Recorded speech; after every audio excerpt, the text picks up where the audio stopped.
Bueno, vamos a ver en este video lo que son las integrales y vamos a ver específicamente integrales indefinidas y los métodos de integración.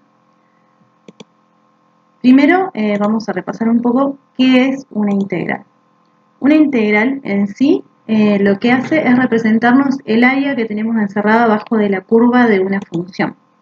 El área, si nos acordamos un poco de matemática y trigonometría, se refiere al espacio que tenemos encerrado dentro de una figura.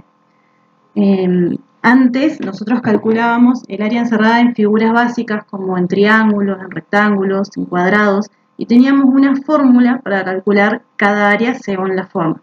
Por ejemplo, en el rectángulo calculábamos el área haciendo base por altura, que en este caso sería B por A. En un triángulo hacíamos base por altura sobre 2. Pero ¿qué pasa cuando tenemos que calcular el área abajo de una curva como esta o de una función, por ejemplo, sinusoidal, que tiene muchas más curvas y no representa ninguna de las formas que nosotros ya conocíamos? En este caso es cuando entran las integrales. Yo, calculando la integral de esta función, puedo conocer con bastante exactitud todo el área que se encuentra encerrada adentro de esta función. En sí, lo que hacen las integrales es partir toda el área que hay acá abajo en pedacitos más chiquititos, específicamente en rectángulos pequeñitos, y calculan el área de cada rectángulo. Después, haciendo una suma de todos estos rectangulitos pequeñitos, voy a encontrar un valor bastante aproximado al área verdadera que hay abajo de esta función. Entonces, cada vez que integramos una función, lo que estamos haciendo es esta partición en rectángulos bien pequeñitos para poder calcular con un buen grado de exactitud toda el área que tenemos encerrada acá abajo. Algunas cosas que tenemos que saber de las integrales antes de empezar a trabajar es que la integración es la operación inversa de la derivación. Así como la multiplicación es la inversa de la división, cuando yo integro, lo que estoy haciendo es hacer la operación inversa a derivar. Para que podamos ver esto más claro, si tenemos una función, por ejemplo, la función seno de x. Si yo derivo seno de x, la derivada de seno de x es coseno de x.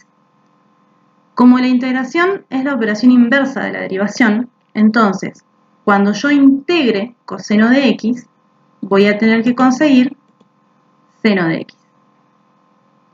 En este ejemplo, por ahí se ve un poquito más claro la ida y la vuelta que hay entre la derivada y la integración. Eso es un detalle que nos va a servir bastante a la hora de que tengamos que integrar algunas funciones. Otra cosa que tenemos que saber es que cada función tiene su integral definida en una tabla. Nosotros podemos encontrar en internet o en algunos libros tablas de integrales donde nos dicen una función y en la otra columna encontramos cuál es su integral inmediata. Por ejemplo, en esta función, que es igual a una constante, donde c es un número cualquiera, supongamos que c es igual a 5, entonces la integral de 5 es igual a 5 por x.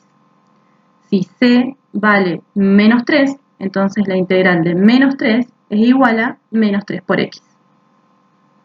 En esta, por ejemplo, tenemos una función igual a x a la n, donde de vuelta n es una constante que tiene cualquier valor. Supongamos que n es igual a 2, entonces tenemos la función x a la 2 o x al cuadrado, que es lo mismo. Entonces la integral de x al cuadrado va a ser igual a x a la 2 más 1, que sería x a la 3, dividido 2 más 1, que sería dividido 3.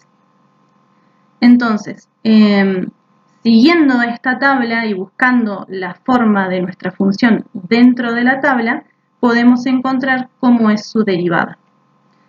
Esta imagen que está acá es solamente una porción de esta tabla que es más grande y tiene muchas más funciones más donde podemos encontrar sus integrales. Es muy útil y hay que tenerla siempre a mano. Algunas propiedades importantes de las integrales que también tenemos que saber son dos, básicamente, y que vamos a usar un montón. Una es que la integral de una función que está multiplicada por una constante, es decir, por un número cualquiera, es igual a esa constante o a ese número multiplicado por la integral de la función. Por ejemplo, si tenemos la integral de 4 por x, este 4, que es un número que está solito, lo puedo sacar afuera de la integral y hacer 4 multiplicado la integral de la función x por diferencial x. Este diferencial x que vemos acá nos va a marcar sobre qué estamos integrando. Por ejemplo, si yo acá tengo una función de x, acá voy a tener un diferencial de x. Si yo acá tengo una función de t, acá voy a tener un diferencial de t. Este diferencial se puede leer como diferencial de x o como x derivada. Cualquiera de los dos términos está bien. Otra propiedad es que la integral de la suma o resta de dos o más funciones es igual a la suma o resta de la integral de dos o más funciones. Es bastante parecido a derivadas. Estamos viendo que con las derivadas también podíamos sacar las constantes afuera y la derivada también podía distribuirse con la suma o la resta, como vemos acá. La integral de la suma de estas dos funciones es igual a la integral de la primera función más la integral de la segunda función.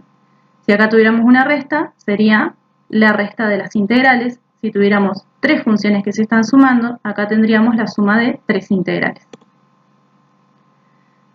Y un detalle importante es que siempre el resultado, y cuando decimos resultado hablamos del resultado final, de una integral indefinida, tiene la suma de una constante que no conocemos. Cuando hablamos de integrales indefinidas, hablamos de esto, de integrales que no tienen límites en sus extremos. Las integrales definidas las vamos a ver un poquito más adelante. Por ahora estamos trabajando con integrales que no tienen ningún extremo marcado. Cada vez que terminemos de resolver una integral indefinida, al resultado final le vamos a agregar una constante c, cuyo valor no conocemos.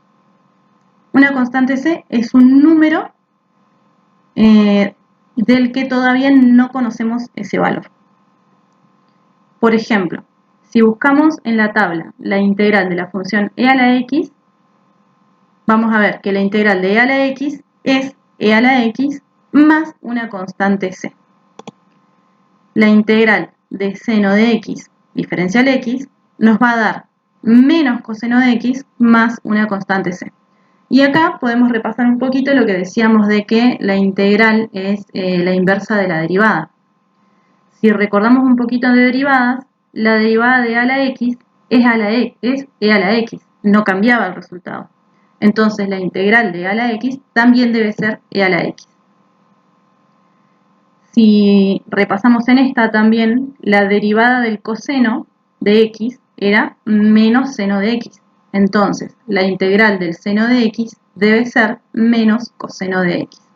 Para que vayamos viendo un poquito la relación que hay entre integrales y derivadas, que además tienen las mismas propiedades de sacar la constante afuera y de distribuirla con respecto a la suma o la resta.